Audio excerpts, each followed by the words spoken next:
Hello and welcome to Zero Cool Gaming and today's movie review. Today we're going to be reviewing a movie that I find quite interesting, even though it is from a genre that I truly do not enjoy. Today we're going to be reviewing a movie called In the Mouth of Madness. Now this is a horror movie. There are several scenes within this movie that I have actually never seen because I close my eyes or leave the room whenever they come on. But what we'll truly be talking about today is the conceptions within the movie itself. What it's predicated on. The idea, shall we call it. Now, when I was doing some reviews of this movie, which is an older movie,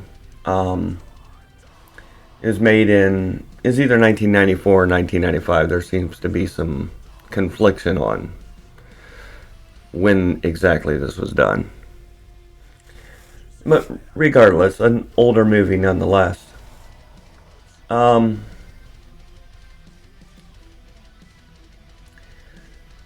It would seem that, once again, the reviewers for this show, those who are paid to tell us how to think, didn't really like it. And the only reason that it's as high as 57 is because there were a couple of reviewers, critics, shall we call them, that actually gave it really high praise. And the audience score you see is sitting at 73. Now, that's closer to where I would actually put this movie, based on the movie itself. For a horror movie, it's not done poorly. The writing is well-paced, and the content it covers, while though has multiple meanings to it, the view in which they chose to take it was consistent throughout. So, yes, it's a horror movie, so it's never going to be the best movie out there, obviously. But, nonetheless, a well-done horror movie.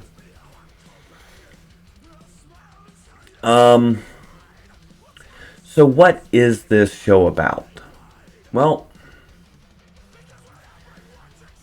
In the Mouth of Madness, as far as a story, is rather simple. If you were to take it from a outsider looking in, from a relative perspective, shall we call it, or from the perspective of those who would be trying to understand not just what has happened to the main character of the story, but to other people around them. So, this movie is essentially about a investigator who's hired to find a man, and he believes that the production company who pays the writer for his works are simply putting on a stunt to try to, hype up the next book. Make things put a little drama into it. Let's put it that way. Kind of like what the WWF does.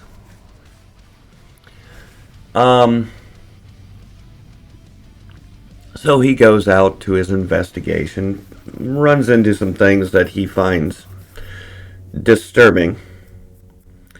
And as a result, he decides that maybe he needs a little time to think about all this. And truly comes to the decision that everything that had happened to him was simply a fever dream. It couldn't possibly have been real. And he just really needs to get, back on track and get his life back together. That doesn't work, of course, and he ends up in an insane asylum as a result.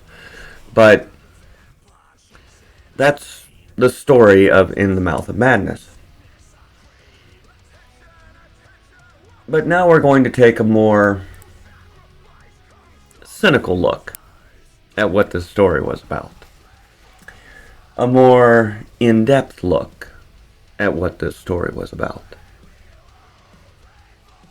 A more terrifying look at what this story was about. You see, at its heart, In the Mouth of Madness is about a concept. A concept that is not real, and a concept that reality does not allow. But it is a very interesting concept nonetheless. And that is the concept of common thought becoming common reality. And as I said, we know for a fact that this is not how the reality around us works. There was a time when the world believed that the world was flat. And at no point did that become so. So common thought does not equate common reality. It doesn't matter how many people believe a lie, it will never make that lie real. Period. That is not the reality we live in. But this show took the approach of what if. I love those what ifs. Theologians love them as well. What if we lived in a reality where that was possible? Where common thought could manifest itself as common reality. And of course this show takes an extreme view of that theology and puts it in the worst possible case scenario. Basically, the show sets up a scenario to where a horror fiction writer becomes the most popular writer in the world. Read by more people than all of the religions combined. Read by more people than, any other writer combined. He becomes the most common and understood writer in the world. And because of the material that he writes about, as more and more of the world become enthralled by his writings, more and more of the material within those writings begin to manifest themselves in the world around him. Very interesting concept. It is unique in the idea that you can play with this idea forever. You can always add a what if to it. And of course, the end result is that even the investigator, who had never read or watched or enjoyed any of this writer's works, in the end, he himself becomes enthralled with those works, so that he himself can become part of this new world that has been manifested by the common thoughts of all those around him. Like I said, this is a very